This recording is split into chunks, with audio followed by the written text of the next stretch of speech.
Good afternoon, I'm Shashina Rolf-Arkinson with this special COVID-19 show, and we are coming to you live from our studios in Freeport, Grand Bahama. Well, extraordinary measures in effect throughout the country as the Bahamas joins the world in a war against COVID-19, the coronavirus. The pandemic is claiming lives globally. The Ministry of Health holding a press conference in the capital yesterday to provide an update on the efforts in the fight against this virus. Italia Hall has this story. The Minister of Health, the Honorable Dr. Dwayne Sands, confirming that there are 4 cases of the COVID-19 virus in the country. The first case remains in hospital in stable condition and is being managed in isolation. Health officials continue to follow the condition of the 3 other COVID-19 positive cases who remain in isolation and who do not require hospitalization at this time. These 3 cases are contacts of the first. The Ministry of Health is aggressively conducting contact tracing with people who were in contact with those infected with the virus. The ministry has also expanded its testing capacity, and to date it has been reported that over 150 persons have been tested in the country. There are 1,750 test kits on New Providence, and 10,000 rapid test kits have been ordered. 2,500 test kits are expected in New Providence by midweek. Our partner, the Pan American Health Organization, or PAHO, is helping to build lab capacity and continues to assist in sourcing test kits. COVID-19 testing is conducted at the Ministry of Health's National Reference Laboratory, which is internationally accredited by the College of American Pathologists. It is the only laboratory in the Bahamas certified to perform COVID-19 testing. Now, testing is also being conducted for the Turks and Caicos Island at that facility. Now, with Grand Bahama's main medical facility compromised due to Hurricane Dorian, many are concerned as to how persons will be accommodated if affected by the deadly virus. Well, Minister Sands says the Public Hospitals Authority successfully completed the construction of a special COVID-19 facility at the Rand Memorial Hospital. Patients will be managed there, separate and apart from the regular care of patients, which will continue in the Samaritan's Purse unit, as well as those parts of the Rand Memorial Hospital which is open. There will be no lack of continuity of care provided to people of Grand Bahama. The minister says the COVID-19 virus remains a serious threat and admits that they are concerned about the possibility of a surge in the near future.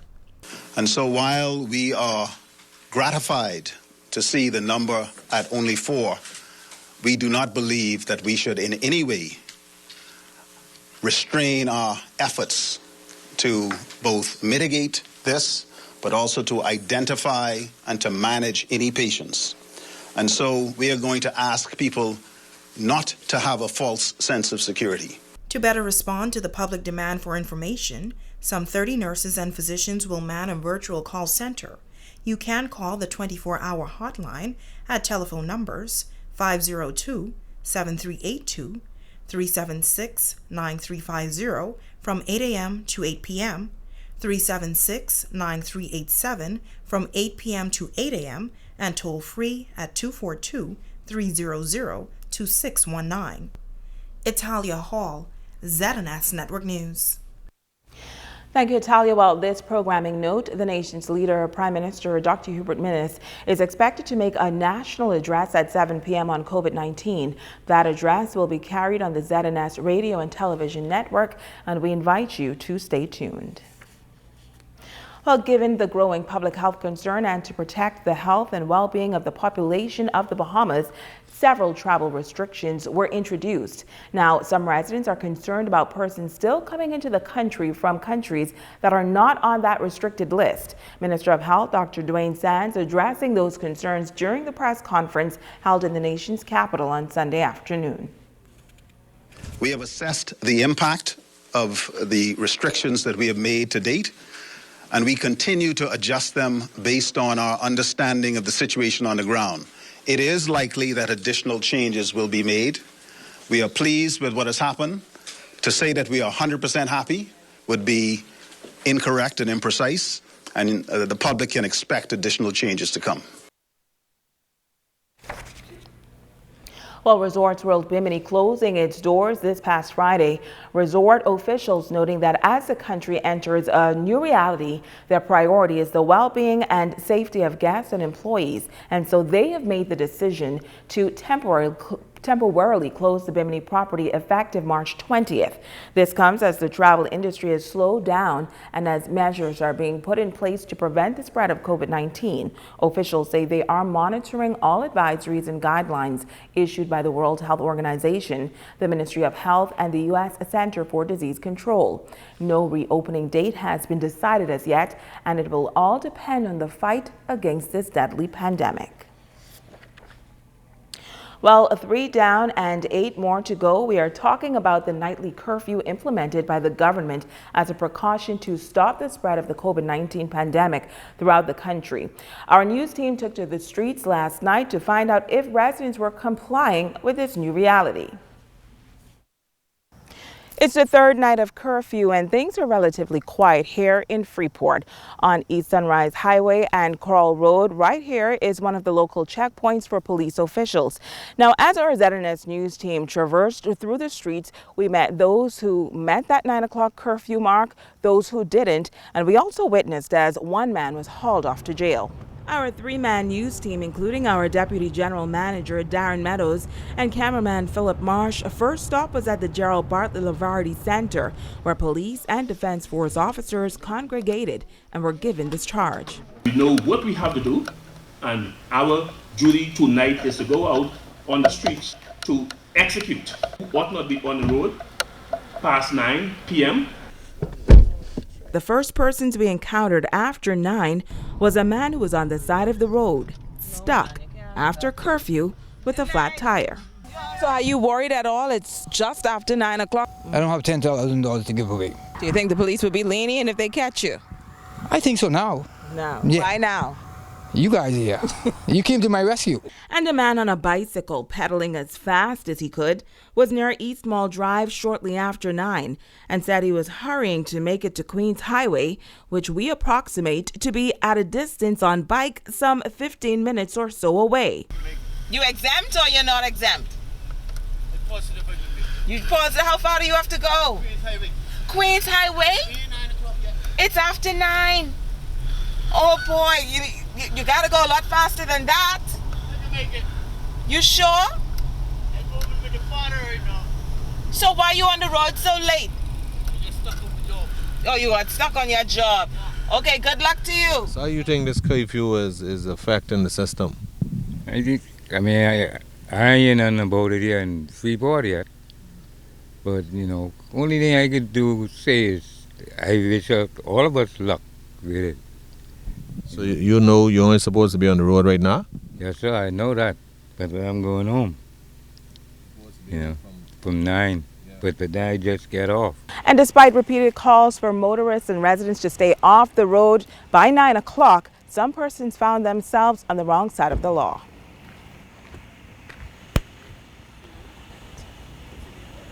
Now, while that driver was given a stern warning, the next car police officials stopped, that situation was completely different. The female driver explaining to police officers that her and her male companion were at a local hotel and they lost track of the time. The male driver in that vehicle was arrested for a traffic warrant, and the female driver was given a stern warning. Other vehicles on the road past the curfew were mainly persons heading to work who were exempted in the emergency order, and a number of vagrants were also questioned by police. One person found walking was also arrested. Shashina Rolf-Arkeson, ZNS Network News. Well, joining us now live is Superintendent Wendell Clark. You've been on this beat from Friday night, Mr. Clark. Tell us what you've been seeing since Friday. Are residents in Grand Bahama complying? Yes, generally they are. And since this curfew came in force, we have seen many persons going home. In fact, the streets have been cleared. Mm-hmm. And as far as I can see, persons are adhering to it. Of course, so far we have had three arrests. But so far things are well. Now, I know in your business, you would hear a lot of stories, a lot of excuses. What are you hearing when persons are saying, calling the station and saying, well, I'm not going to make that 9 o'clock hour? What are some of the excuses you're getting?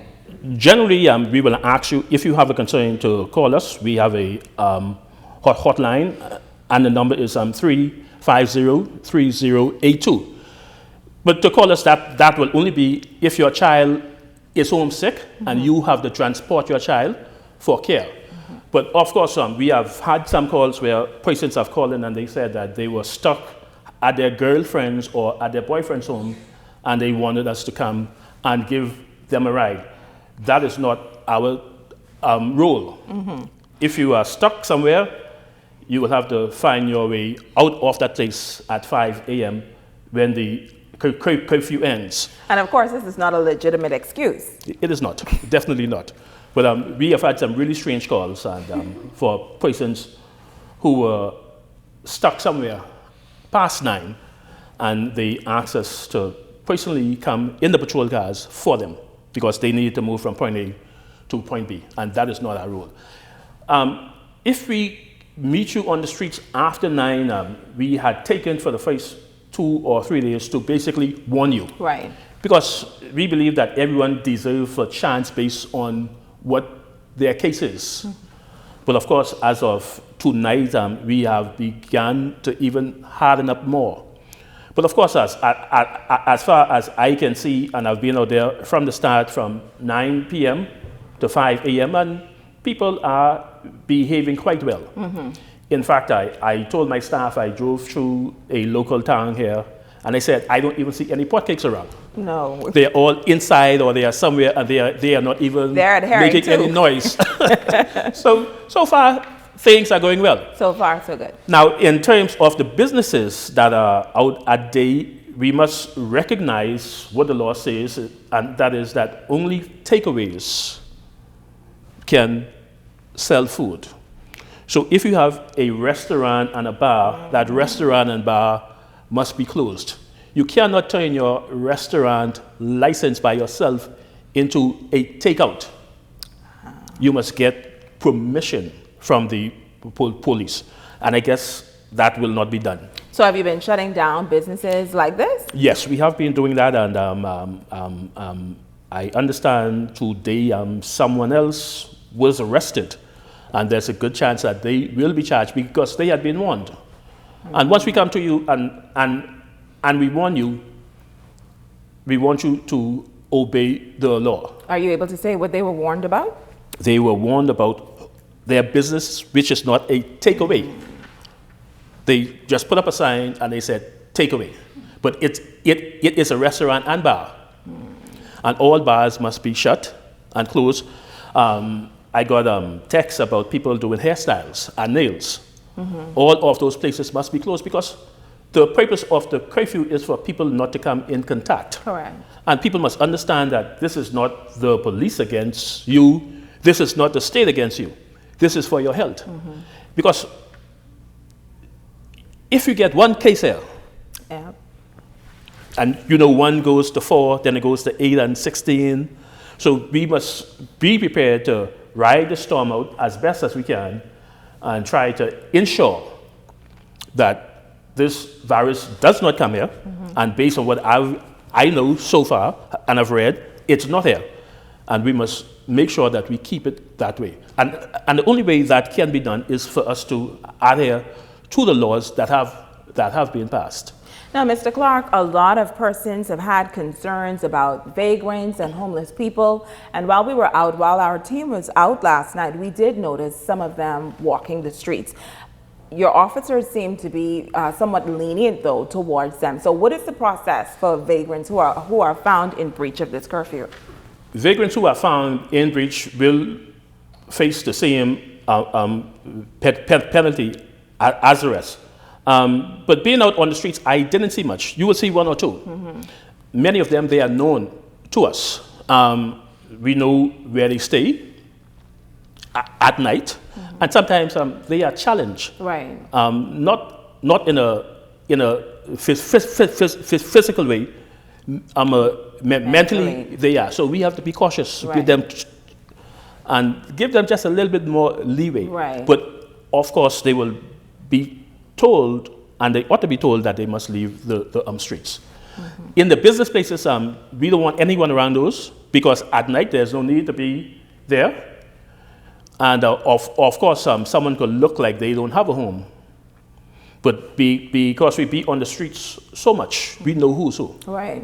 So we can identify them. And I know that you've been responsible for the curfew process, but what we would have also found yesterday is a lot of persons are now congregating on the beaches, which is also considered a mass gathering. Have you found that? For those persons on the beach, we will ask them to do not go there. Of course, you know, in any group, there must be no more than 10. Correct. So please do not go on the beaches, do not have any parties.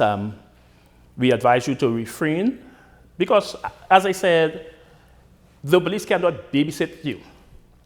And it's important that people understand that this is an issue of health. So you may think that it's okay to go out and have a good time, but then you may end up home and you find out that you are ill and your loved one is ill, and there may be someone in your home who is at that stage where they ought not be ill. Right. Those who have, those who are sick, and those who are elderly. So I'll advise you to remain indoors as much as you can and obey the law, because the law has been put in place to protect us. Also, when it comes to the churches, some of the leaders made the decision to still assemble as a show of faith. Others did not. What do you say about that? I would say to them, just as I've said to those persons who are going on the beach, that as a church, you are a responsible group. And you yourselves, at the beginning, should set a good example for your membership and for all of us. For a church to go in and to have a service, if there's more than 10 or 5 or 6, and we don't know the health of those persons in that service, you put everyone else at risk. So I would say to them the same way, as I've said to those persons who are going on the beaches, that you ought to refrain as best as you can and have your church via the internet or live streaming. What kind of precautions are your officers taking at this point? We are taking the best that we can. We have our gloves, we have masks, we sanitize. Before we enter our cars, we sanitize our cars. We have our Lysol sprays. Those are being used, and we wash our hands with soap frequently. And I advise my staff that anytime they come into contact with anybody, and anytime they leave their cars, to make sure that they sanitize their hands. And normally, they have their gloves on. They will go out with their gloves on. When they leave, they always leave with their gloves on. Now, what we would have noticed last night, as you said earlier, was the leniency of police officers when it came to persons who were in breach of that 9 o'clock curfew. You're saying as of tonight, though, things will change. Things will change. You will Definitely. be more stringent. Stringent, yes. Definitely, yes. Definitely. Do you want to send a warning to those who may be listening at this time? The curfew, it's a simple rule. Be in at 9 p.m., stay off the streets, except you are in the group of those persons who do not have to be in, and they include the container port, the shipyard, Freeport Harbor, and the media. You can be about between 9 p.m. and 5 a.m. For the rest of us, and for the rest of you, you ought to be in your beds or in your yard space or in your home from 9 p.m. to 5 a.m. Thank you so much, Mr. Clark, for joining us. Once again, if you missed any of his tidbits as of tonight, if you're caught on the streets from after 9, that curfew after 9, then you are beefing up your patrols and you are going to fine and give those tickets, correct? Yes, we will. And if need be, persons can be arrested. Yes. Also, if you're stuck somewhere and you know you should not be there, You need to get out before 9 o'clock because the police will not come out and render patrol service for you to get home. No, not at Anything all. else? Beach parties, that's a no-no. That's a no-no. Mass gatherings, that's a no-no. And if you have a Restaurants and restaurant bar, or that's a bar, no-no. you Beauty need, salons, hair shops, stylists, all of those things. it's a no-no. It's a no-no. Thank you so much for joining us today, Mr. Clark. Thank you very much. Appreciate it. Stay with us. There's more on the other side of the break.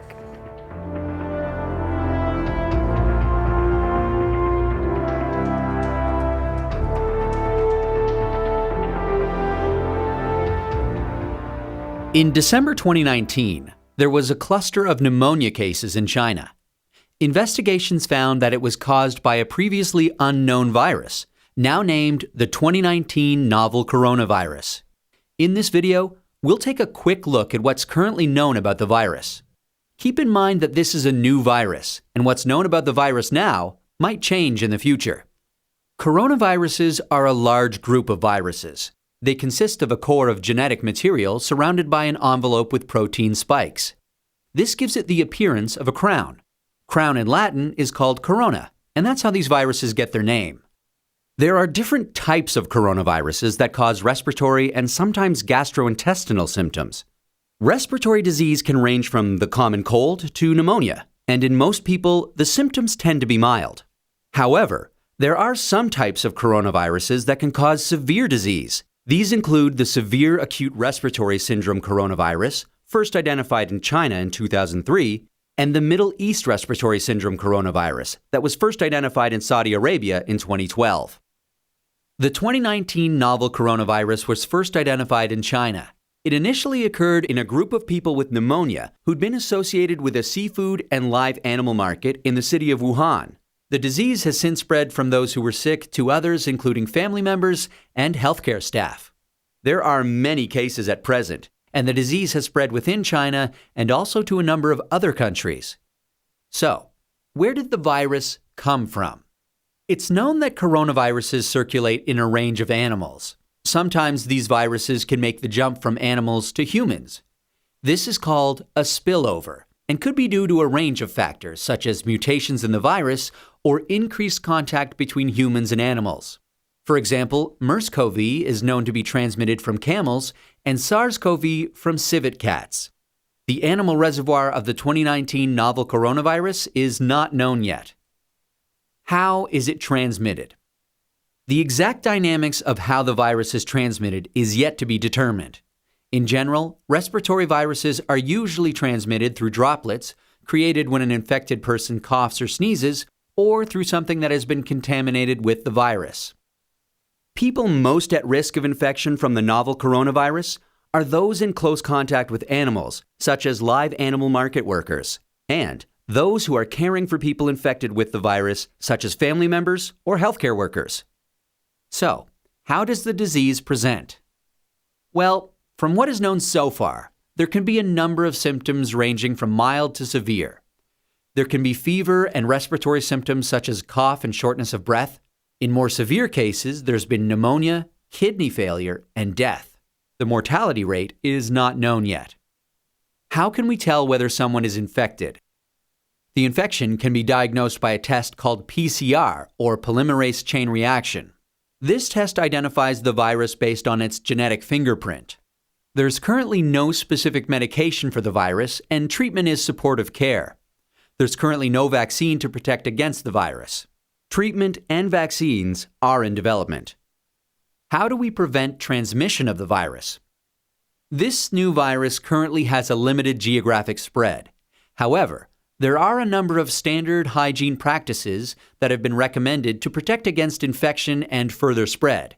These include covering your mouth and nose when coughing or sneezing with a medical mask, tissue, or flexed elbow, avoiding close contact with those who are unwell, the appropriate use of masks and personal protective equipment, especially in a healthcare setting, washing hands regularly with soap and water or alcohol-based hand rub. Actions that can be taken to prevent infection from an animal source include avoiding unnecessary unprotected contact with animals, washing hands after contact with animals or animal products, and ensuring that animal products are cooked thoroughly before they're consumed. It's important to stay home if you're feeling unwell. But if you have a fever, cough, and difficulty breathing, seek medical care early and share your previous travel history with your healthcare provider. That's a quick look at this emerging infectious disease. Given that this outbreak is evolving rapidly, what's known about this virus can change. Please check the websites below for the most up-to-date information. This message has been brought to you by the World Health Organization, Pan American Health Organization, Ministry of Health, and the Broadcasting Corporation of the Bahamas.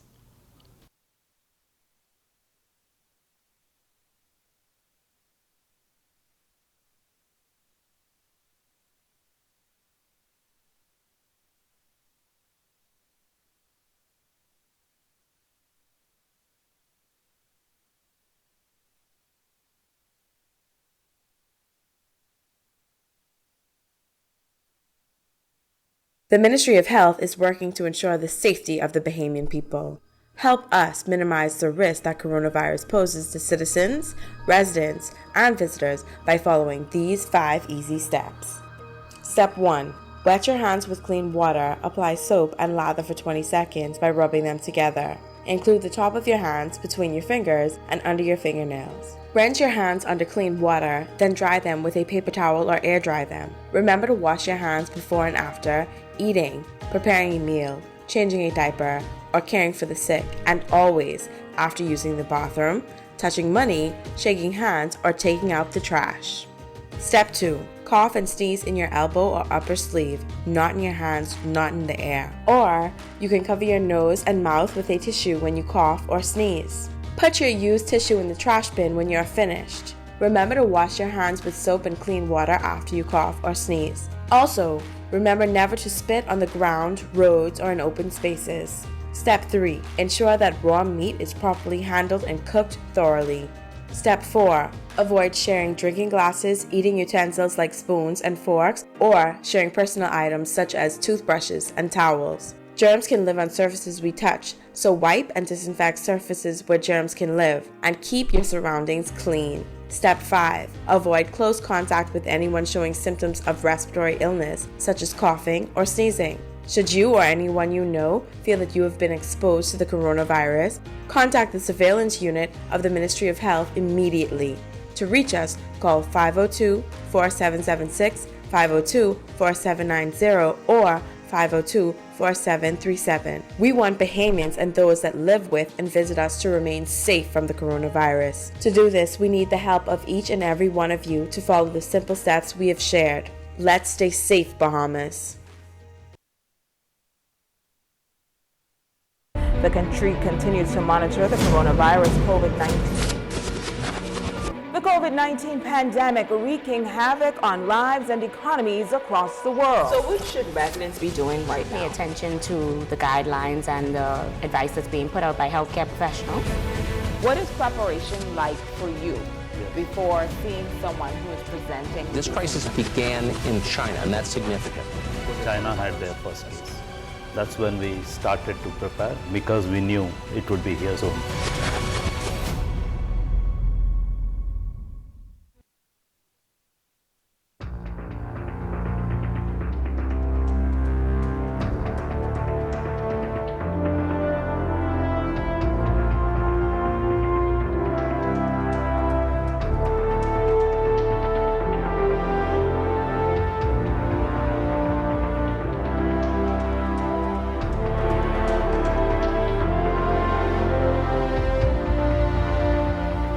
Welcome back. Some additional information coming out of yesterday's press conference as it relates to assistance. Jamila Mizik picked up that story.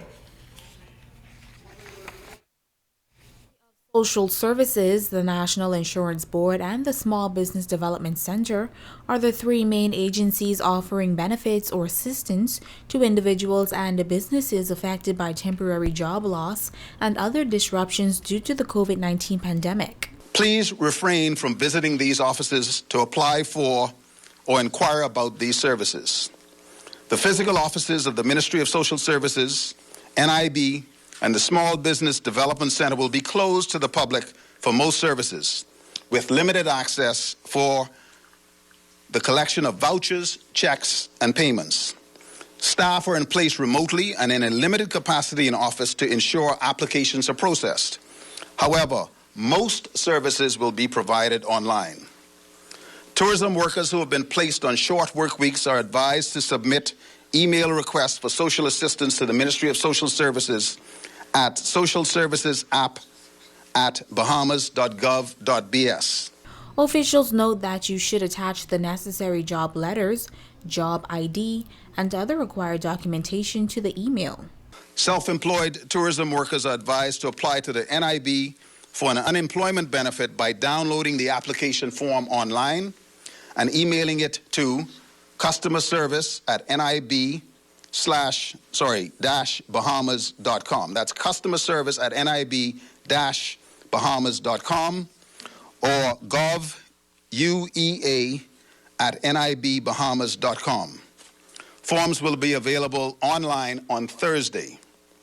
All other NIB registrants eligible for sick benefits or unemployment benefits should also download forms on the NIB website and email it to customerservice@nib-bahamas.com. Small businesses who wish to access the Business Continuity Loan Program should visit the Small Business Development Center website for more information. Application forms will be available at www.accessaccelerator.org on Wednesday. The Ministry of Finance will still be processing all small business duty concessions and special economic recovery zone applications during the period of the COVID-19 emergency order. However, the ministry's physical office will not be open to visitors. Please pick up and drop off forms at the front desk or download online and submit to mofconcessions@bahamas.go.bs. For general inquiries, contact the switchboard at 702-1500 or email mofgeneral@bahamas.gov.bs. The Public Treasury is also operating virtually. Offices will be closed, however, payments will continue to be processed as normal. The Department of Inland Revenue and the Customs Department will be open to the public with limited access to the physical office. As staff will be on rotation, the public can expect some delay with certain services. All available tax portals remain available online. Jamila Mizik, SATANES Network News. Well, as you know, school is closed, but the Ministry of Education has put a plan in place to cater to students who are on the lunch program. As Atalia Hall tells us, parents are advised to listen up. The Ministry of Education's office located in the CA Government Complex in Freeport is closed.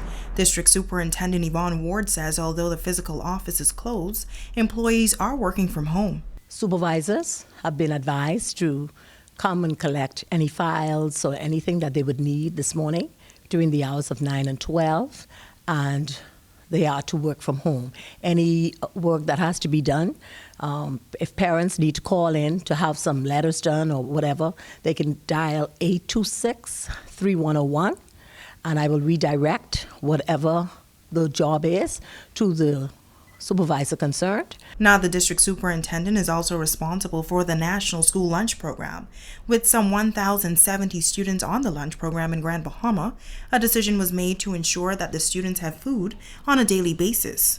For 4 weeks, and the Ministry of Education being very concerned about that, knowing that these students, sometimes the lunch that they get during the day is probably the only meal that they get for the day, and so they're very concerned about that. And so what they are doing is they're offering 10 vouchers per child for the next 2 weeks, which will be one per day for the next 2 weeks. Principals are asked to contact the district superintendent to collect the coupons, as all principals are mandated to distribute them to parents on Wednesday, March 25th. Be at the school because they've rostered their administrators, and they will be there today and tomorrow. So parents will have to call the schools and ensure that the principals or an administrator is there so that they can come and collect today and tomorrow. On Wednesday, they will be there between the hours of 9 to 12 because they are mandated to do that so that the parents can come and collect the vouchers or the coupons for their children. She is also asking parents to use the coupons wisely. are for the next 2 weeks. Now, students are home. Of course, they've already had 1 week home without the lunch, and so we want them to use them wisely for the next 2 weeks, 1 per day. That's why they're given 10, 5 for the first week, 5 for the second week. Now, the third week, they were going to be home anyway because it will be the Easter week. And so the Ministry of Education, we're just asking parents, don't give them out to friends and whatnot to the other persons. These are for the children on the lunch program, and we want them to use them for those children. The district superintendent is encouraging all parents to be patient when going to collect the food coupons and to practice social distancing. Now, the meal program is costing the Ministry of Education some $54,000 over the 2-week period. Italia Hall, ZNS Network News. And the COVID-19 threat also affecting some local charities, but despite the challenges, the Grand Bahama Red Cross Society is moving ahead with its Meals on Wheels program for needy persons. Jamila Mizik has that story. In keeping with its mission to improve the lives of the most vulnerable, the Bahamas Red Cross Society is continuing its daily feeding program. However, Administrator Stephanie Barr says they're taking the necessary precautions in order to fight against the COVID-19 pandemic. We feed 45 persons daily. And even though the corona, we are very cautious, we've put in all our safety nets in place for the volunteers and employees that come here to prepare the food for the Meals on Wheels. And so we go out, those persons rely on our Meals on Wheels, and therefore we couldn't just stop. And, we have it here going in Grand Bahama and also in Nassau. We have not discontinued because of the virus. We just put our safety nets in place for them to go out and deliver those meals to the individuals. Since the pandemic, Barr says their work has changed only slightly, as volunteers have not been going into the field as often. But she says all of their operations continue. We're practicing social distancing.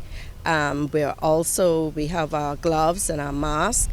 Our drivers, when they go out to deliver, their mask and they have their gloves on when they go in to deliver the food. Also here on campus, we have our sanitizers.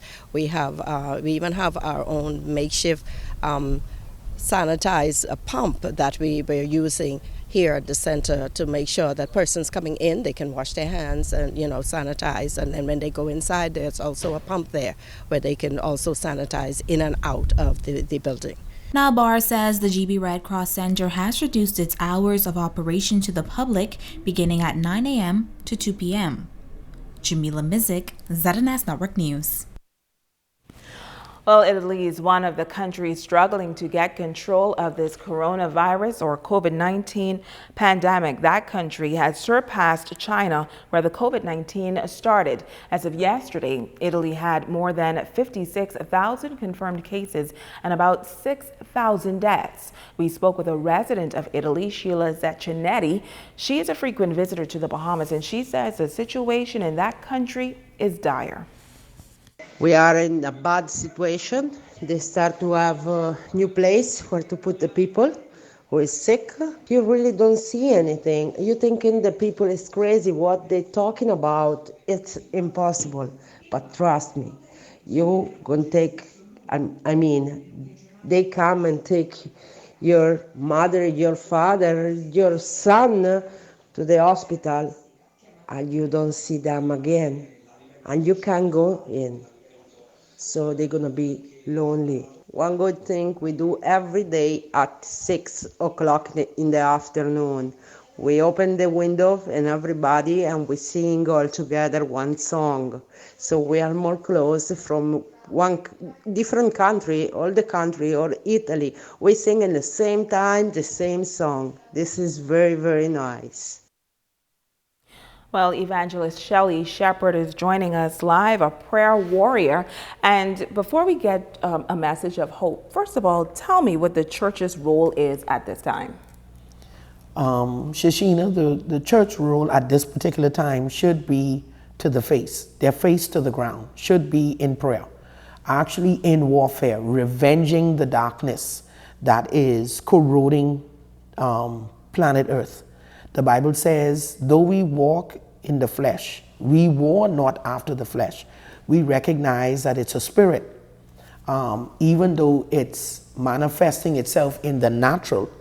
I'll give you an example. When somebody is intoxicated by alcohol, that's a spirit that they're operating under. Mind you, they took a few drinks, but now you can see the manifestation of that spirit that behave itself disorderly. Well, it's the same thing with with the disease or the virus of corona.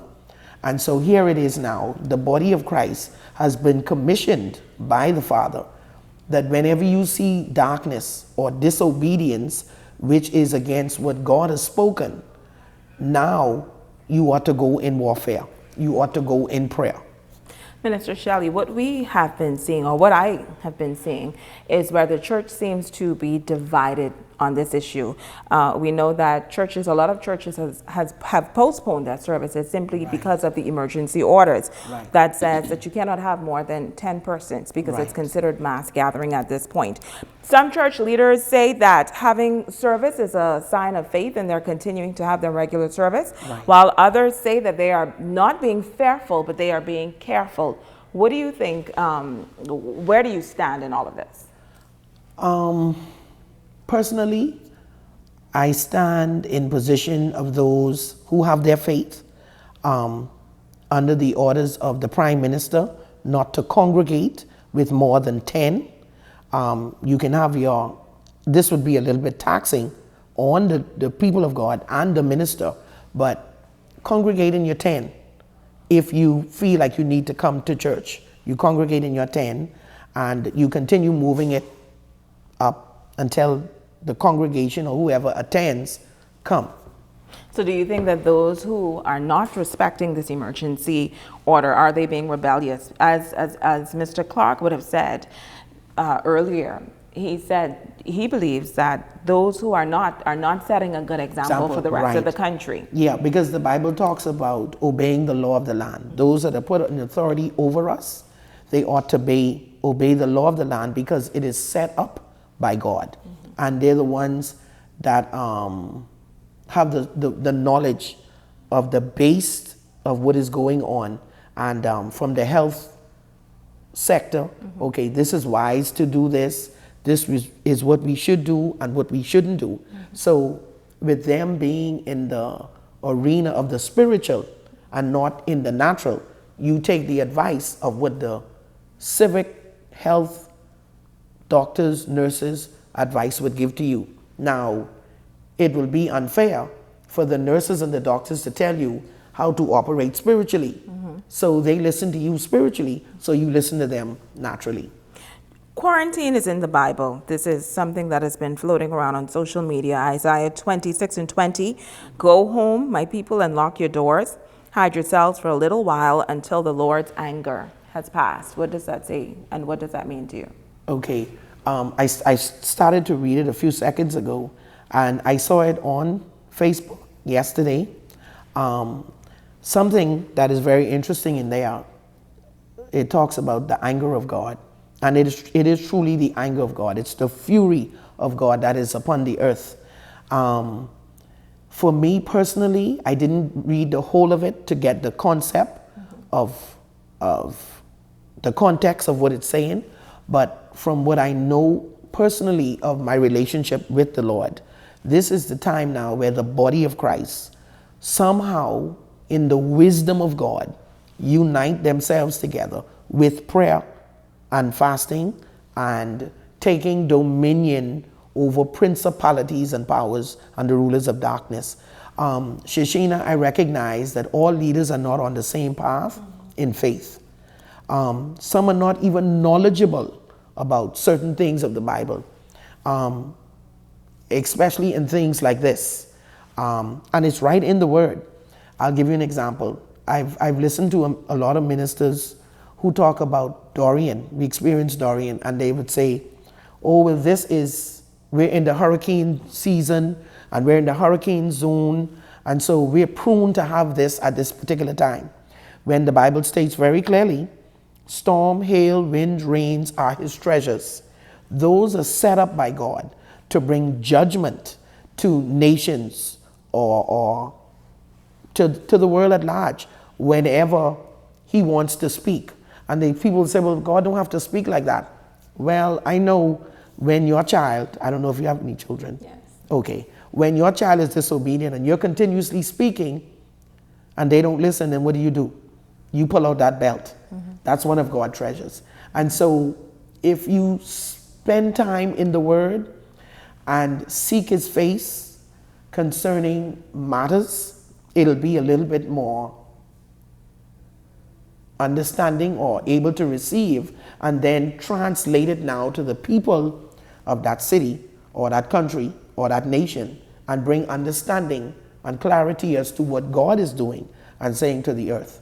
So what do you suggest at this point the church leaders do? What do I think? Fast and pray. Fast and pray. God has a covenant over this country. Our country does not look like what it should be, what God spoke. And there's a whole lot of work for us to do. I've been proclaiming prayer for the past 5 years now, calling the body of Christ to pray. And it's almost like it fell on deaf ears. Sometimes I felt like Jeremiah, just calling, and nobody listening. Now that the wrath of God, some people may still not believe that it's the wrath, but it's the wrath. I cried out for America on Saturday, and before I went into prayer, I said, Lord, this is uncharted waters for me, because I recognized that He was calling me to pray. And as I began to pray, the Lord gave me He made two statements to me. One, the enemy of the church, which is Satan, is trying to divide more the body of Christ. We see that happening now. Yes, trying to divide more of the body, less into prayer. Now the church is somewhat divided because of lack of knowledge, because of pride, bitterness and envy and strife and all that type of stuff. But the corporate prayer that should be on the ground weekly or daily is not there. And so it's another way that the enemy is defeating the church in corporate prayer. And then second of all, he said to me, as I prayed over America, and I saw a cup of being poured out, and he said to me, it's the fury, the wrath of God that's being poured out. And I started interceding. I'm an American by birth. And so I made that passion plea for mercy for the Lord. And the Lord began to show me the abortions, the injustice to colored Americans and the poor and those who are on the streets that have been trampled down. Now He's pouring out His fury. Some people may differ, but based on the Word of God, and it's in the Word, and based on what He spoke to me as an intercessor and a prophet over the nations, this is something that man hasn't pledged to me. He did it Himself. And I stand in awe of what it is. And the only thing I could do at that time was just cry out for mercy. Just before we wrap up, we want you to give some words of hope to our nation and to anyone who's listening at this time. Shoshina, my word of hope to Bahamians, even those that are not here in the Bahamas, seek God for yourself. Come into an intimate relationship with Him. The pastors cannot lead you all the way. The apostles, the pastors, the preachers, the teachers, and evangelists. The Bible said, let every man work out his own salvation with fear and trembling. The Holy Spirit is a teacher. The Holy Ghost is the power. He will lead you and guide you to the Father. All you have to do is just call and ask. Thank you. Thank you so much for being on our show today. And that's it for us here in the North. Remember to wash your hands, use hand sanitizer, cough into the elbow of your sleeve, cover your nose with a tissue when sneezing, and throw that tissue into a garbage. Also, don't forget the nightly curfew that is in effect from 9 p.m. to 5 a.m. Of course, it is a nightly curfew that we all must adhere to. We encourage you to stay safe, and we will see you again tomorrow at 2 p.m. I'm Shoshina Wolf-Farquharson. Enjoy.